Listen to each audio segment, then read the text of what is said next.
Assalamualaikum warahmatullahi wabarakatuh. Salam sejahtera bagi kita semua. Salam Om Swastiastu, Namo Buddhaya, salam kebajikan. Jadi di video kali ini untuk memenuhi tugas mata kuliah hukum dan HAM saya, yaitu membuat artikel ilmiah, dan akan saya tuangkan dalam bentuk video ini. Saya akan mengangkat tema perilaku bullying. Sebelum melanjutkan pada materi, izinkan saya untuk memperkenalkan diri, karena ada pepatah yang mengatakan bahwasanya tak kenal maka tak sayang. Izinkan saya ya. Perkenalkan, nama saya Mira Birrul Walidaini dengan NIM 2001111000090. Langsung saja pada materi pertama, saya akan menjelaskan bahwasanya hak asasi manusia itu merupakan hak dasar yang dimiliki sejak mereka lahir dan bahkan dalam kandungan. Jadi dari sini mempunyai arti bahwa semua manusia berhak untuk dilindungi dan ditegakkan hak asasinya. Jadi tidak ada penindasan karena manusia mempunyai hak yang sama dengan manusia lainnya. Dalam pelanggaran hak asasi manusia, ini tindakan yang dimana tingkah laku yang sangat merugikan orang lain dan sudah ditetapkan dalam dasar hukum mengenai pelanggaran hak asasi manusia Undang-Undang Nomor 39 Tahun 1999. Banyak sekali macam pelanggaran hak asasi manusia, seperti pelanggaran hak asasi manusia berat dan ringan. Saya akan membahas mengenai pelanggaran hak asasi berat, yang dimana ini mengancam manusia lain seperti halnya pembunuhan, perampokan, dan sebagainya. Untuk pelanggaran hak asasi manusia ringan itu dimana tidak sampai mengancam keselamatan jiwa manusia lain, seperti halnya pencemaran lingkungan secara sengaja. Semua tindakan yang dilakukan baik perseorangan maupun sekelompok yang berusaha untuk menonjolkan atau membatasi tingkah laku terhadap yang lainnya itu sudah pasti termasuk dalam pelanggaran hak asasi manusia, teman-teman.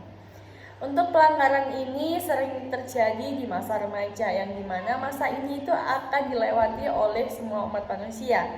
Dan di masa ini terjadinya perkembangan anak-anak menuju dewasa yang memiliki kematangan emosi, fisik, sosial, dan psikis yang sangat labil. Dan semua pengetahuan yang baru diketahui, baik yang bersifat positif maupun negatif, akan diterima dan ditanggapi oleh remaja sesuai dengan kepribadian masing-masing.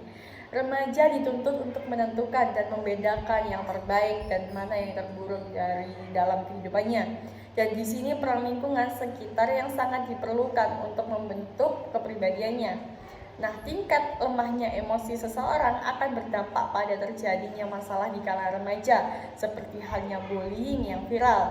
Akhir-akhir ini ada kasus akibat kekerasan di sekolah makin sering ditemui, baik melalui informasi cetak seperti koran, televisi, handphone, dan sebagainya. Budaya bullying atas nama anak senior, anak yang terwah, masih terus terjadi di kalangan yang terdidik. Dengan ini pemerintah didesak agar dengan segera menyelesaikan permasalahan ini. Poin selanjutnya mengenai penelitian ini menggunakan metode penelitian pendekatan kualitatif yang menghasilkan data deskriptif berupa tulisan dan pembicaraan langsung dari hasil pengamatan. Penulisan ini adalah penelitian studi kasus yang merupakan sebuah jenis penelitian yang cukup bahkan sangat populer di ilmu sosial. Penelitian ini berlokasi di Surabaya, Jawa Timur, yang dimana daerah ini teridentifikasi adanya tindakan bullying. Selanjutnya, seperti halnya perilaku bullying yang terjadi di sekolah, mungkin karena tidak adanya pengawasan dari pihak pengajar, dan perilaku bullying di lingkungan sekitar karena kurangnya perhatian atau pengawasan dari keluarganya. Langsung saja pada menginjak kasusnya ya, ada suatu kasus sepulang sekolah menuju arah rumah bersama segerombolan temannya. Di situ terjadinya bullying, dan si A ini direndahkan oleh temannya seperti pembulian yang verbal ya, dengan cara mengejek dan memberikan nama ejekan pada si A. Dan si A ini tetap diam, tetapi si pelaku tetap melakukan bullying tersebut hingga pada akhirnya si A jengkel dan sedih. Lalu si A ini meninggalkan segerombolan teman tadi dan langsung berlari ke arah rumahnya. Setelah terjadinya proses bullying itu, si A tidak menginginkan untuk sekolah lagi dengan alasan sakit. Dari hal ini seharusnya pihak pengajar dan orang tua memberikan edukasi pada si A dan pelaku, memberikan motivasi pada si A dan sebagainya agar mencegah terjadinya kasus bullying ini. Nah, berdasarkan data hingga sampai saat ini, KPAI mencatat dalam kurun waktu 9 tahun dari 2011 nih sampai 2019, ada sekitar 37.381 pengaduan kekerasan terhadap anak. Untuk bullying baik di pendidikan maupun sosial media mencapai 2.473 laporan dan trennya terus meningkat hingga sekarang.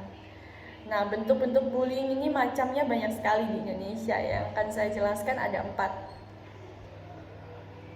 Seperti bullying fisik, berarti membuli yang kasat mata, seperti bentuk sentuhan, memukul, melempar, dan sebagainya. Bullying yang kedua, bullying verbal, yang dimana bentuknya seperti mengancam, memberikan nama panggilan, nama ejekan, dan merendahkan, dan sebagainya. Untuk bullying yang ketiga, bullying non-verbal, seperti halnya melihat korban dengan sinis, memberikan ejekan lidah, dan mimik muka yang merendahkan korban. Untuk bullying yang keempat, bullying non-formal tidak langsung, dengan sengaja memunculkan korban, atau bahkan membuat korban tidak nyaman dengannya. Nah, ada banyak sekali faktor penyebab terjadinya bullying ini nih. Sekitar ada 4 ya yang saya telusuri. Yang pertama, kurangnya edukasi kepada pelaku, pengaruh lingkungan yang maupun masyarakat. Yang ketiga, pengaruh media sosial sendiri. Dan yang keempat, faktor ekonomi dan sosial dari pelaku.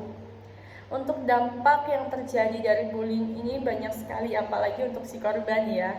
Yang pertama, membuat kecemasan, ketakutan, ingin melakukan tindakan yang negatif, mengganggu konsentrasi belajar, dan bahkan ia menginginkan untuk tidak sekolah lagi. Nah, sangat disayangkan jika ini itu terus menghantui si korban.